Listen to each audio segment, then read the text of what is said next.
Fear and Hunger is the most disturbing and terrifying video game I have ever played in my life. Quite a bold claim, but bear with me. Fear and Hunger excels at tapping in to one of the oldest and most primal fears a human can feel. The fear of the unknown, the fear of the dark. To explain to you the level of mastery and horror Fear and Hunger is able to achieve, I want to share with you a story from my youth. Bear with me, please. I remember waking up one night out of a complete and total dead sleep, and I just had the most oppressive feeling of dread wash over me. I didn't know what, but I knew someone or something was just staring at me. I looked over at my door, and there was just enough light coming in from the street that my eyes had adjusted to the room, and the door was wide open, and I always sleep with my door shut. I just have this weird thing. I do not like cracked doors or cracked closets. My mind runs crazy. I was just looking deep into that abyss that was the hallway, knowing that something horrible was just standing beyond the light staring at me. And the fear was so palpable and intense, I was paralyzed. It just choked the words. I wanted so bad to scream out for my parents, but I knew if I made a noise, it was going to show itself. It was going to get me. And I knew if I thought it all through. I knew if I screamed that, my mom and dad might come out in the hall and it might get them too. Or, they would never be able to get to me in time. I was completely alone. That night would pass by agonizingly slow, but nothing ever happened. Primal fear of the dark and the unknown is at the base of everything in Fear and Hunger.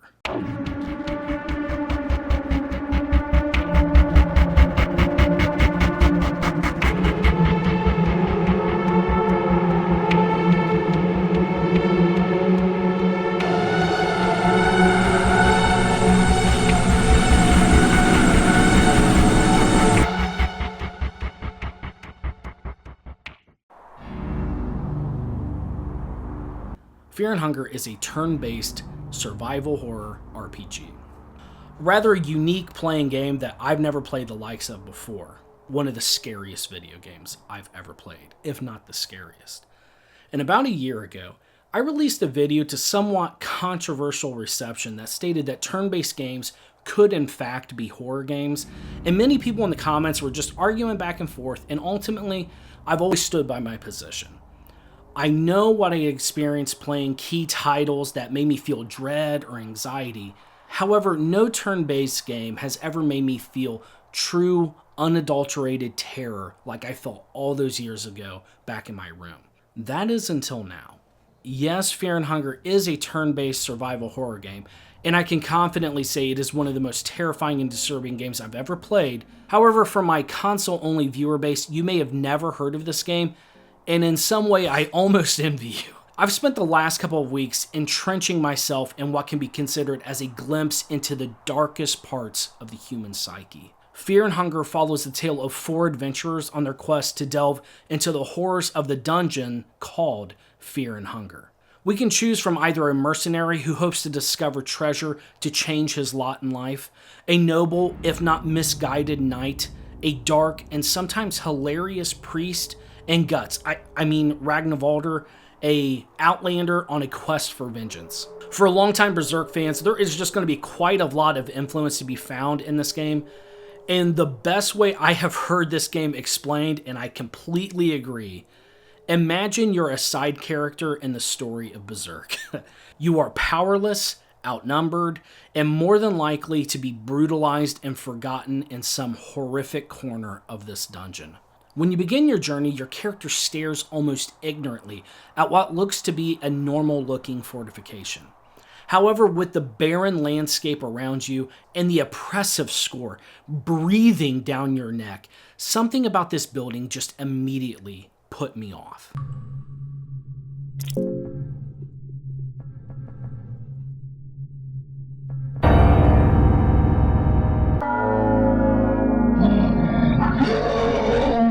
Each layer of the dungeon slowly descends into a world of madness, torture, and hell on earth. I must warn anyone before you play this game, I have downloaded a censor patch to be even able to show this game on YouTube.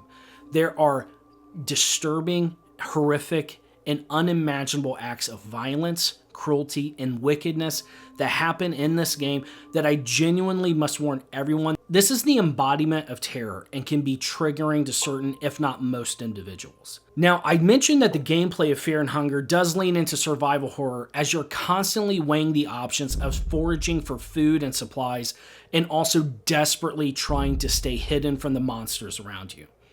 Items are randomized for every playthrough, and there's a finite amount of them. So anytime you discover something useful, it feels like this drastic victory and serves as that much more incentive to not waste a good run of the game. Now, I would classify Fear and Hunger as a roguelite turn-based survival horror game. Now, items and equipment can serve to give you a drastic amount of preparation for many of these nightmarish encounters in the game, but you can never truly feel empowered. Is this a fair game? No. Kind of, but mostly no. However, with preparation and knowledge, you can overcome the trials that this game throws at you.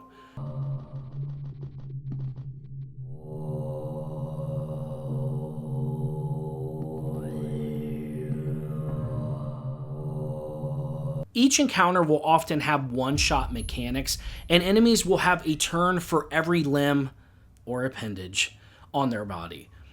Initiating a simple coin flip. Now, this coin flip is going to decide if you're just going to be instantly killed or not, or wish you were dead. The level of cruelty in this game is severe, but it encourages you to avoid encounters at all costs and only engage in combat when there is no other option left before you.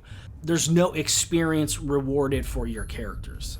The gameplay loop is just one of trial and error, and even save points can initiate a coin flip, as when you're resting in the bed, there's a chance you might be attacked by what can only be considered as Pyramid Head's avian cousin, the Crow Mauler. As you explore the dungeons, trying to avoid rusty nails, bear traps, holes in the floor, you'll often receive a prompt that reads, "A terrifying presence has entered the room." This text prompt is not lying to you.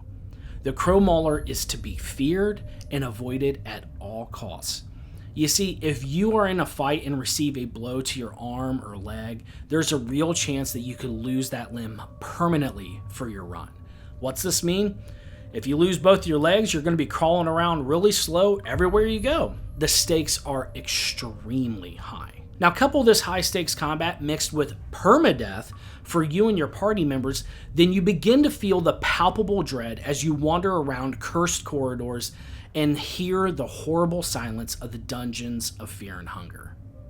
Then you hear something, a sound that may have been close or far away, only to discover that he's found you and there's no way out.